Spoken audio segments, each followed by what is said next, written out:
Salut les bricolos! Dans cette vidéo, on va se pencher sur ce qui me semble important à connaître afin de bien appréhender l'isolation et le chauffage d'une maison ancienne. En effet, le ressenti de chaleur dans l'habitat ne se limite pas à la température de la pièce. Bien comprendre les paramètres qui jouent sur ce ressenti permet de prendre les bonnes décisions.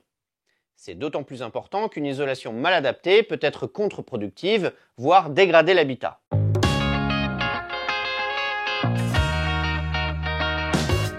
Avant d'aller plus loin, parlons de la différence entre chaleur et température. On a tendance à les confondre dans le langage courant car ces deux mots sont liés, mais ils ne décrivent pas la même chose.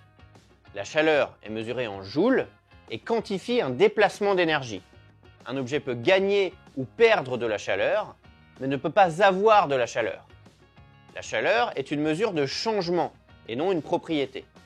La température est mesurée en Celsius, en Kelvin ou en Fahrenheit. Elle décrit l'énergie cinétique des molécules dans un matériau. C'est une propriété physique mesurable, comme la vitesse, la masse ou la densité par exemple. Ces deux termes sont liés puisque la chaleur est un transfert d'énergie thermique provoqué par une différence de température. L'énergie thermique provient du mouvement des particules qui constituent la matière. Plus ces particules sont agitées, plus l'énergie thermique est élevée. Cette énergie est toujours transmise des objets chauds vers les objets froids, jusqu'à ce que tous les objets aient la même température. La chaleur peut être transférée de trois façons: la conduction, la convection et le rayonnement. La conduction, c'est le transfert de chaleur entre des matériaux en contact direct. Elle peut se produire à l'intérieur d'un même objet où les molécules les plus agitées, partie la plus chaude de l'objet, entrent en collision avec les plus lentes, causant leur accélération et donc leur réchauffement. Ainsi, la chaleur se propage de proche en proche. Les matériaux conduisent plus ou moins bien la chaleur.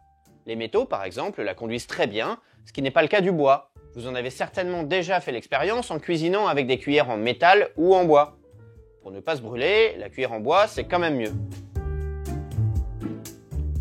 Le transfert thermique par convection est dû à un déplacement de molécules de températures différentes. Il se produit dans les fluides, gaz ou liquides, et à l'interface entre un solide et un fluide, votre peau et l'air par exemple. La convection peut être naturelle.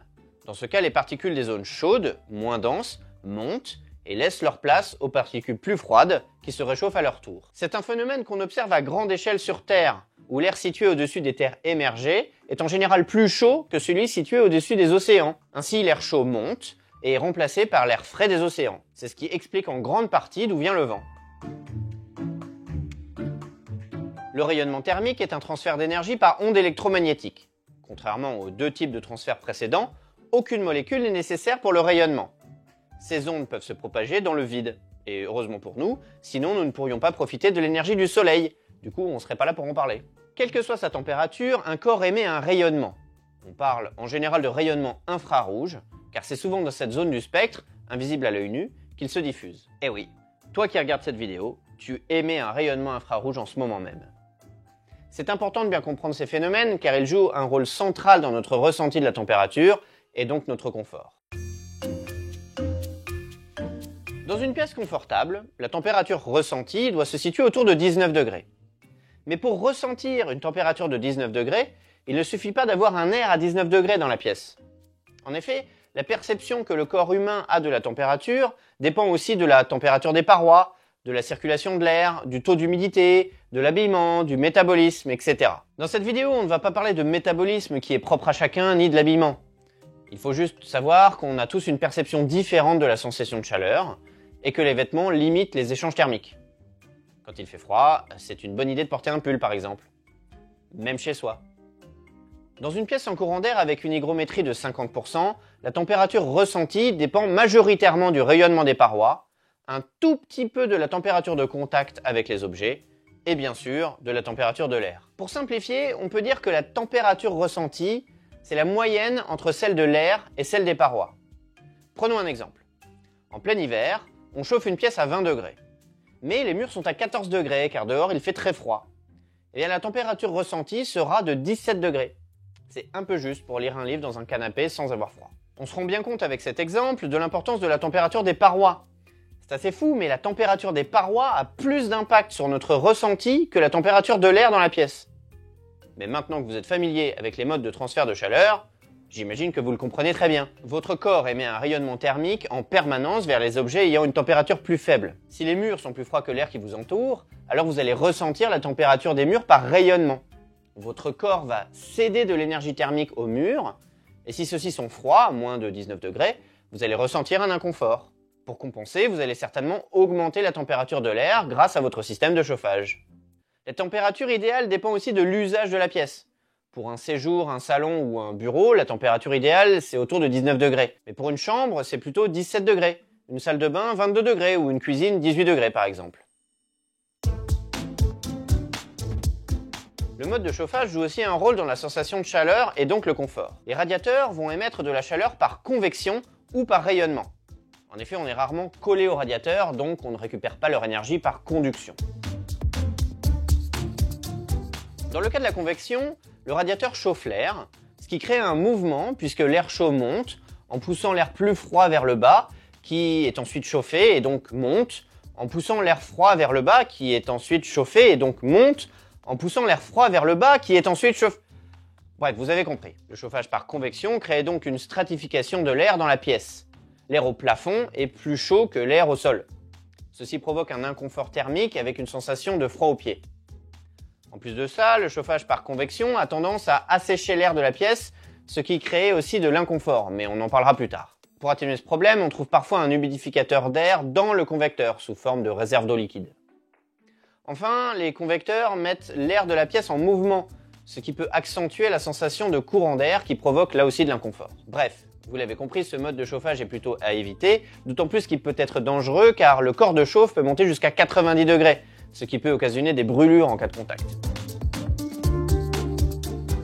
Dans le cas d'un chauffage par rayonnement, le radiateur transmet son énergie thermique grâce à des ondes électromagnétiques infrarouges. Ce système de chauffage réduit grandement la stratification, engendre beaucoup moins de mouvements d'air, assèche moins l'air et le corps de chauffe est moins chaud.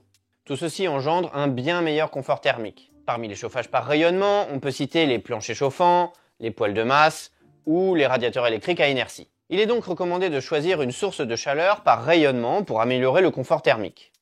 Nous sommes aussi sensibles aux variations de température dans le temps, donc il est recommandé de mettre en place une régulation de la température efficace afin d'avoir une température stable, ni trop chaude, ni trop froide.